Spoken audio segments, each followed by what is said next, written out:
another episode of Youth for Change, where we discuss important issues in society with young people making a change. I'm your host Meghlayana, and today we're discussing the important topic of education, equitable access to quality education, upskilling our youth, and what lies ahead in the future. And to share their thoughts, we have two very dynamic guests. We'll start our session with addressing the most important question, which is why does India currently lack in our education sector? 77.7% of India's population is educated. And Ashwini, I would like to come to you first with this. Why does almost one fourth of our population still lack in education?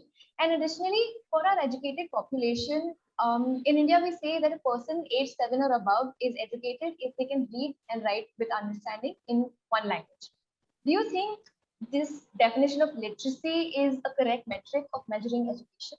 So if we look at the population of India and if we look at the formal education starting age, which is 6 for our first standard, by that time the child reaches age 6 and goes to primary first standard. Most of the most formative years, which is up to 6, and the most crucial critical window period of learning how to learn happens in 3 to 6.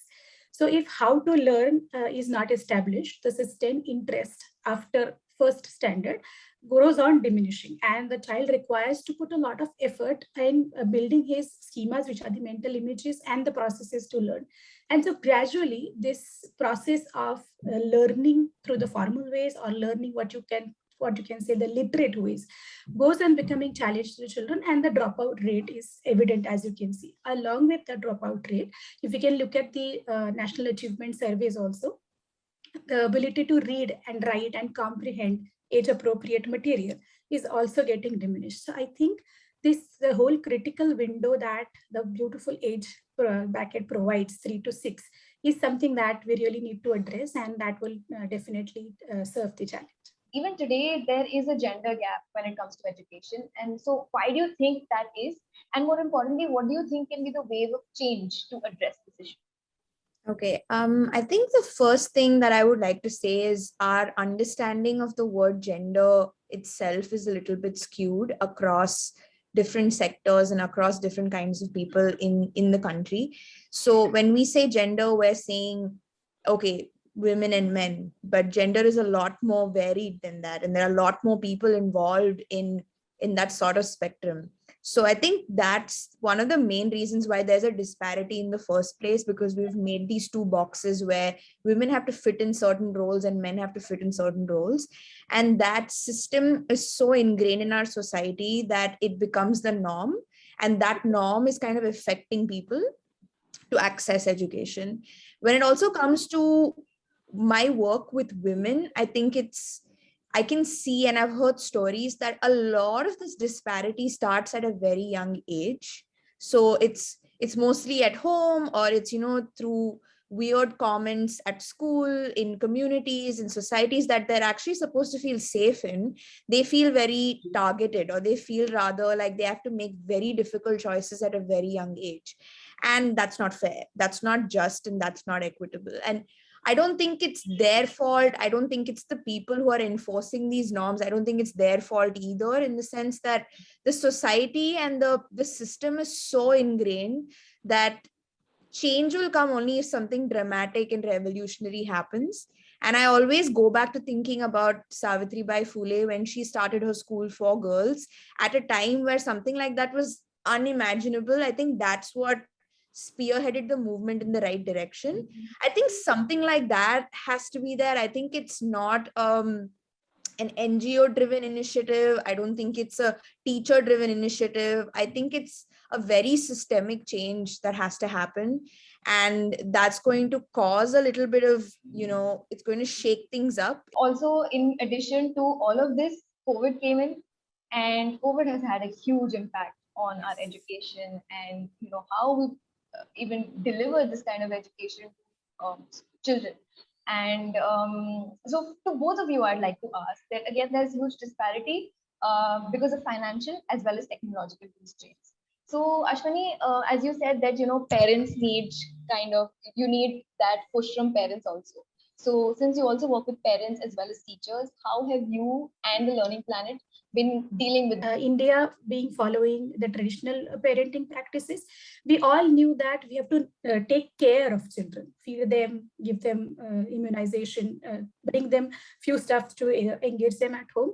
But nurturing the spontaneous behavior of the child, understanding the need of the age, and being responsive, like so I basically took help of my science, early childhood education, and I created very simple workshops for parents to first understand the child, second understand themselves, because they were going through so many crises about how to keep their economic condition stable, how to support family members who are falling sick or ill, or just the tremendous pressure of working from home or not working at all. So I focused on three things. One is understanding child, understanding yourself, and the third is how to communicate in all kind of situations. Because in earlier ages, the messages that you give your children or whatever communication you do, how is as much as important as what. Coming to you, Ananya, since you work, since Ashwini's work is more around children at the younger age group, you work with adults and also adolescent girls and the mid-range of youth. So COVID has also highlighted issues like domestic violence, exploitation, and also the importance of digital literacy, financial literacy, which you have really been doing through your work and kind of addressing and highlighting the importance of through your work. That's a loaded question. To answer the first part, I think my biggest learning through this whole period has been that nothing can be taught in a microcosm. I think financial literacy was something that I started off as an initiative because I could see that how much economic sort of capital puts you forward or back in society, right? So I knew that financial literacy may be like one of the things that you put forward on the table to kind of move forward in society. But my learning through COVID or through experiences that people are having during this pandemic is that financial literacy cannot be taught in a bubble. It's not just a, hey, come to this seminar, we'll teach you how to invest. I think it's a combination of legal literacy plus digital literacy plus financial literacy, and to some extent even understanding your sexual and reproductive health rights. Like all of those things come together, especially for an adolescent. Whenever I've heard anyone come to my organization with a complaint of abuse, their lack of knowledge in the law just clearly shows how inaccessible law can be. It's very complex. It's very, very difficult to understand what's going on, especially when you're in a very helpless situation. But we're not provided the education to remove ourselves from the helpless situation either. And the education is not equitable. Yeah, you can pay 300 rupees, 500 rupees, 3000 rupees to attend a seminar, but what about the people who can't pay? And they are the ones really going through these things on a daily basis. So I don't think they recognize that the law can protect them. I think this inaccessibility also proves sometimes the law is not protecting them. That's where legal literacy comes in. And when it comes to adolescents, I think identity is such a big criteria in formation of thoughts and formation of agency.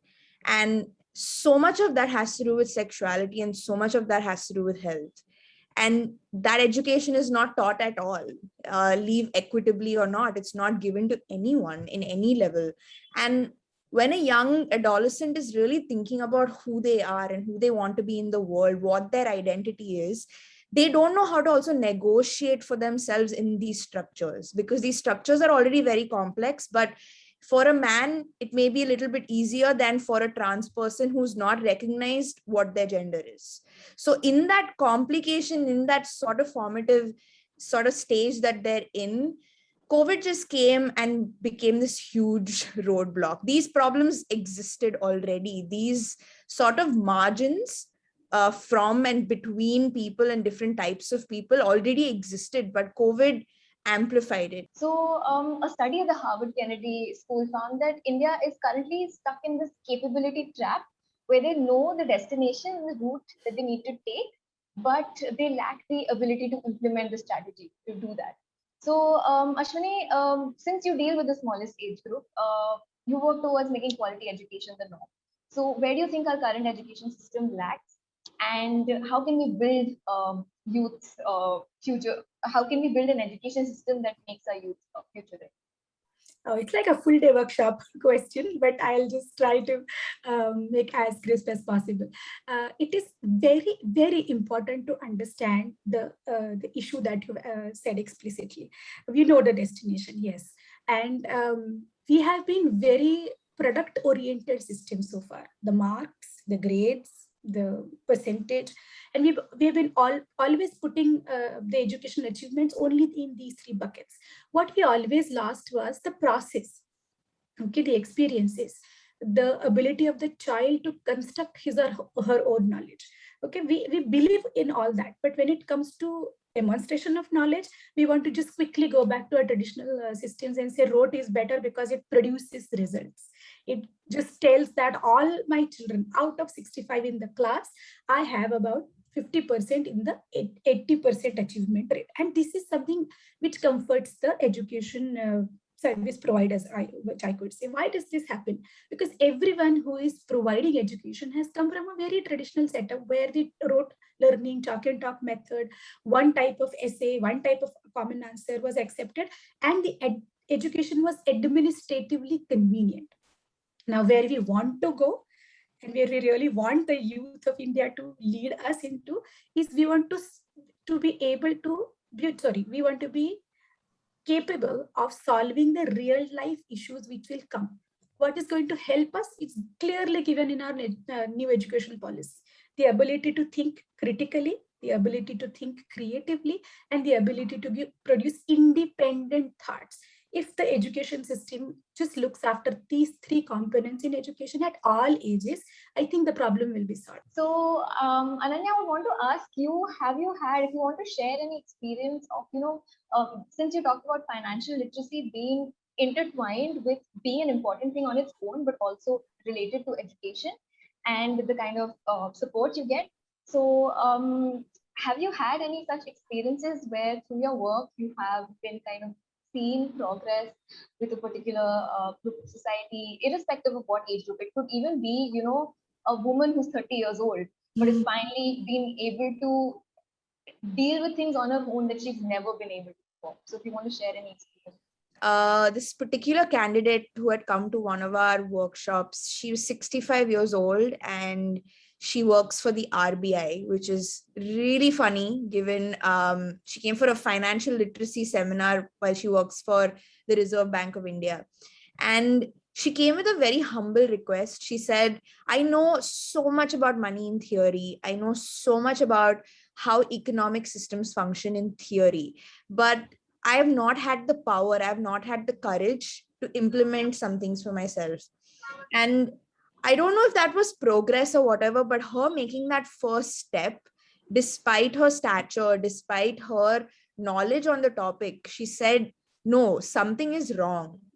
Something is not letting me make decisions in the right way about this specific thing, and I need help. I think her asking for that was extremely pivotal for me to see at a workshop where we were seeing 15-year-old girls and 16-year-old girls sitting there. And when they saw the 65-year-old woman speak up and say, these are the problems that I've had in my life, and these are the kind of things that I want to fix using financial literacy, it gave way to so many different thoughts and perspectives in that room. I think it was a very inspirational day for everyone sitting there, women, man, any gender alike. Thank you so much, Ananya, for sharing your experiences. Ashwini, if you would want to leave our audience with your final thoughts.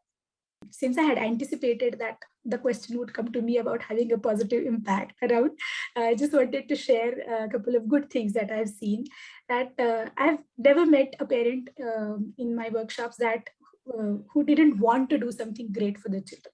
They were stuck at different points, and they were ready to take the feedback which they were reflecting through the workshops.